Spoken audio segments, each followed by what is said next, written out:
Welcome to Coleman Report Live. I'm Bob Coleman. We're talking Main Street and the small business lenders who help it grow. John Riosty, I know you're very, very busy. Thank you for joining us. Thank you for your time. Thank you. Editor, I just promoted you, reporter with American Banker. And Katie Roach out of undisclosed location in Seattle. Katie, are you acclimating well, but being a Southern California girl going up to Seattle? Well, I think my parents are back in California with 90-degree weather, and here I am. But who's counting? I got my heater to get it up to 70, so. But John, you were in Seattle, weren't you? Renton, very close to Seattle, and that's what I remember too. It's a lot cooler.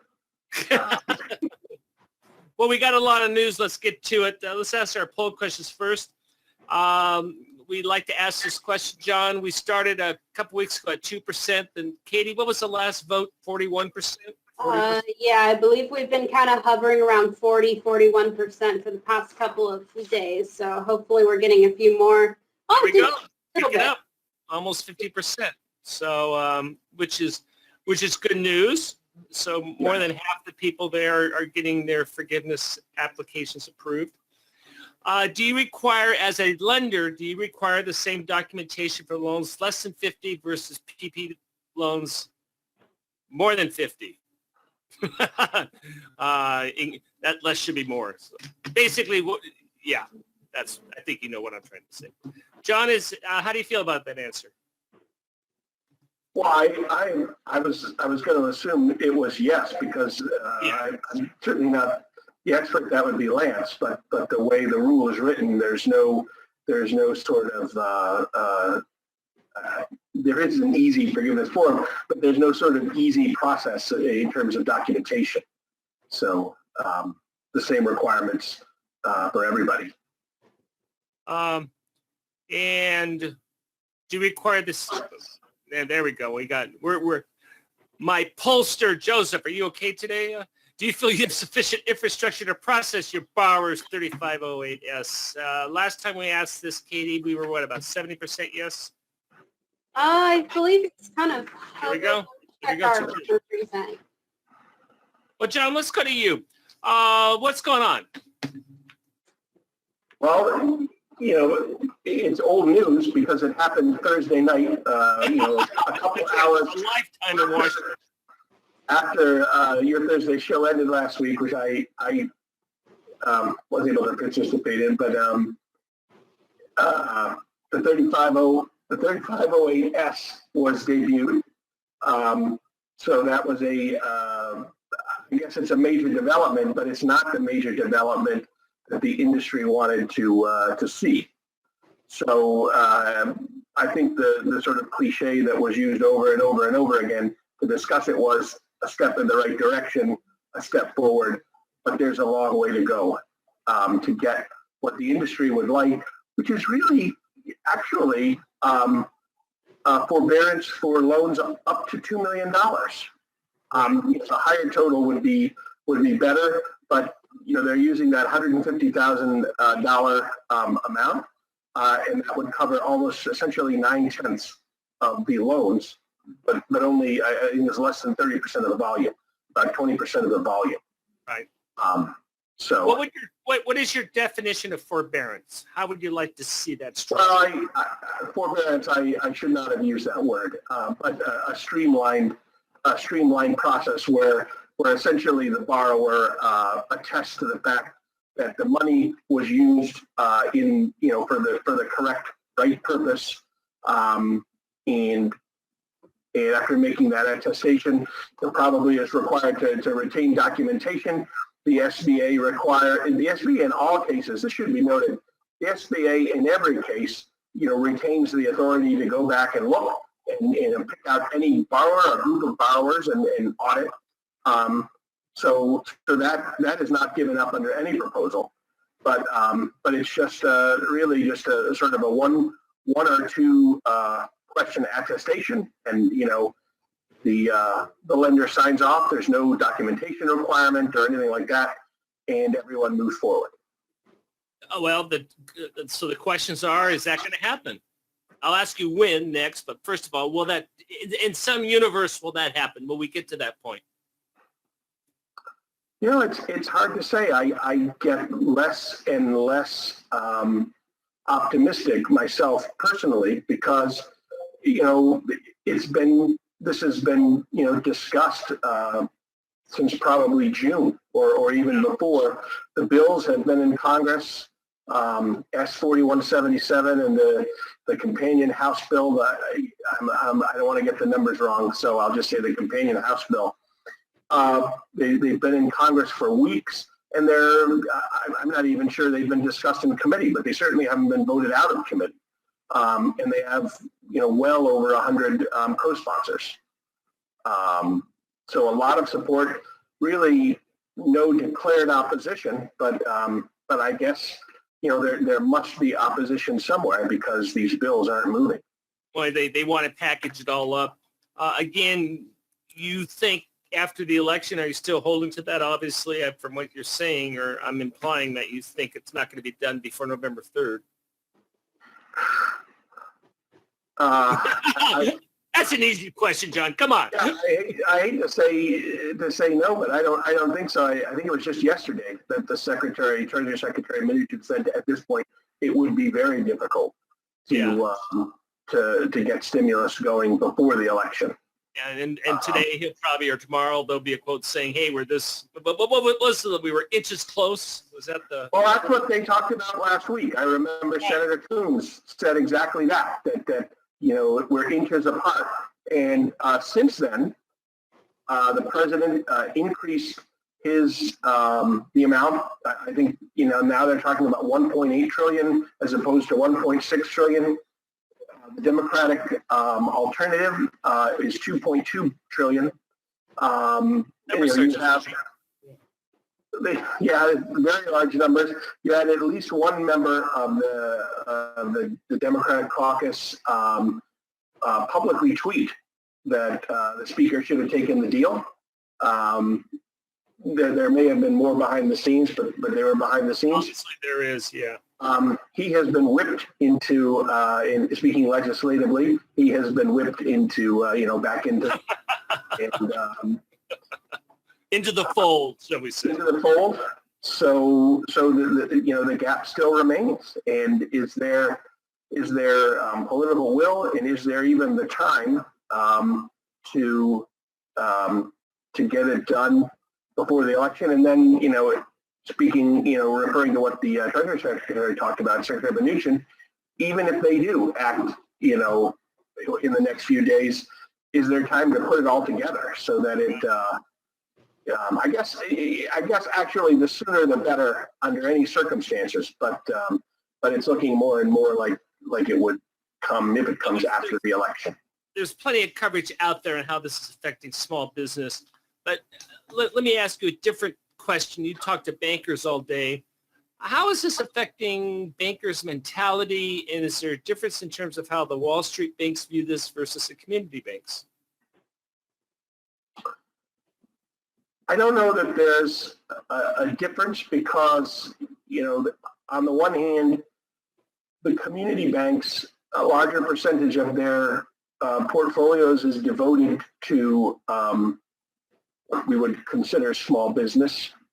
But if you go to a bank like Bank of America, in absolute dollars, they have multiples, many multiples of what a community bank has on their books.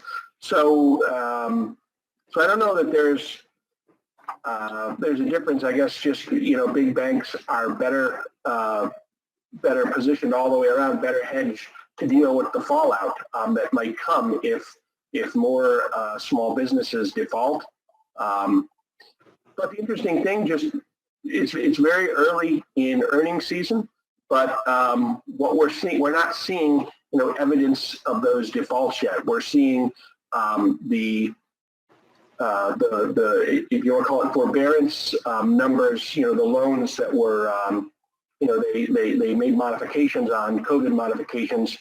More and more payments are going back to normal, and the loans are not yet moving to troubled status, and certainly to non-performing status. John, I love asking questions that we can't read in the Wall Street Journal or mainstream media, so that's why I put you on the hot seat. I love your insight. But it's your fault. You mentioned it, so I'm going to follow up. Earnings season, are we in line? Is that what you expect? What's your opinion about that? It's still early. I mean, the first banks just reported, I guess it was Tuesday, so only 2 days. But there haven't been any negative surprises. There have been some positive surprises. The bank I covered the day before yesterday, First Republic in San Francisco.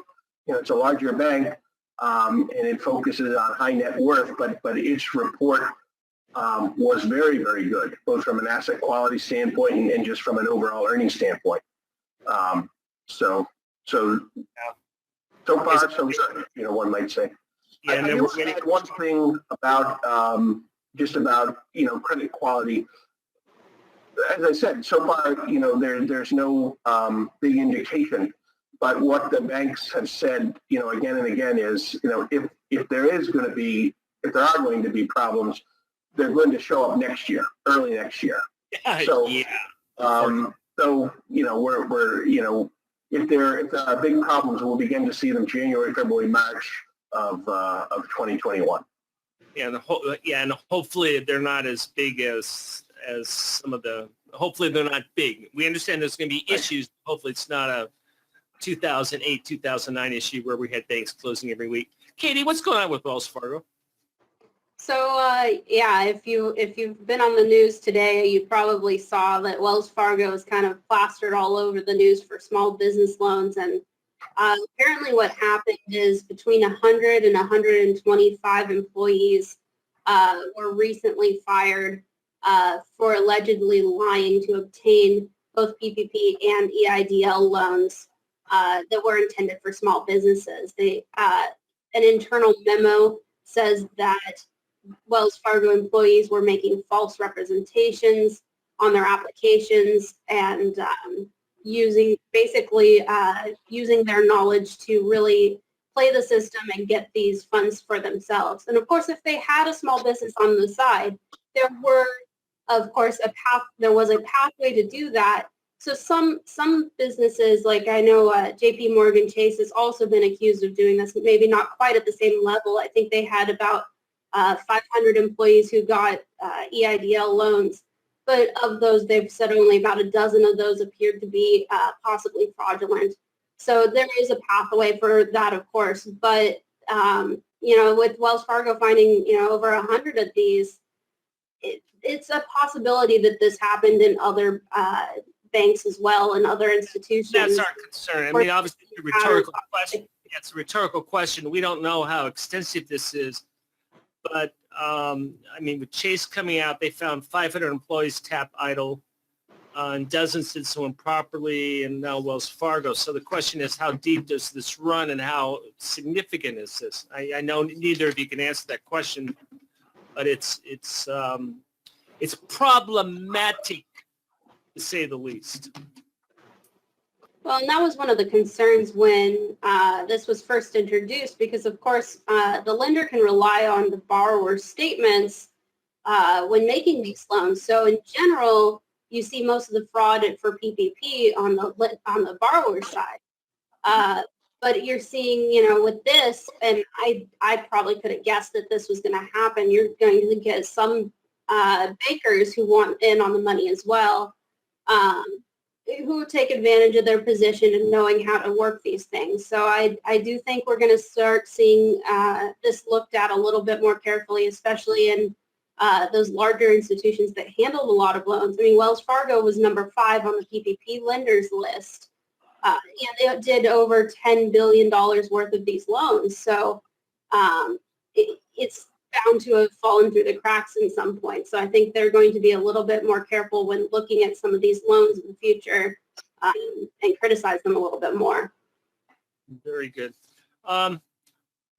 Switching gears, again, I don't have the final stats, so I'm just relying on press releases. Florida First Capital out of Florida says that they are the number 1 SBA 504 lender in the country, $773 million, 362 loans, 3,400 jobs. John, do you cover 504, or is that, do you get down that deep in the weeds? We've never covered 504 to the extent of cataloging the top lenders the way we have done with 7A. I've covered it in a broader sense, and I noted, and you probably discussed before, that this was a record year for 504, even in the midst of COVID and everything going on. And just the way the program is structured now with loans up to 25 years and interest rates as low as they are, it's just the I guess you want to call them the fundamentals for that program are so strong that they, I guess they're getting all the business they want. It's in the record. I know it was. I don't want to go to the numbers not in my head. I should have checked before, but it was, the record was set by a wide margin. I think it was about $700 million more than last year in terms of volume. So they're doing exceptionally well. Yeah, both those programs have done very well. And as I've said, with PPP expiring, or when it will expire, that there will be an appetite for future SBA lending. Hey, shout out to Creative Lending Solutions. They did an SBA loan on a Super 8 hotel down in Mississippi, and financed with 7A with 75% loan to value. So hotels are still being financed. Harvest, got a nice email from them. September alone, they did 45 S7A loans for $59 million. So congratulations to them. Get that money out to Main Street. Lance is gonna have his webinar in about 40 minutes on how to process SBA PPP loan forgiveness applications. Katie has done this wonderful guide. There it is, which is included with the webinar signups on that. I got a question on our nominations, and the nominations have traditionally gone to, for the Coleman 2020 Professional Awards, have gone to individuals. So when you say PPP Lender of the Year, it is an individual, but as we've said, we have recognized whole departments. The San Diego CDC, we recognized all their, I think their LA office at one point in time. John, I really appreciate your time. Next Thursday, please give us some more concrete information. Everything I have, but right now there's nothing concrete. It's the opposite. we're going the wrong way. Katie, yeah. Thank you very much. And this concludes the program. Thank you for joining us for Supporting America's Main Street, one entrepreneur at a time. Thanks all. Have a great day. Hello.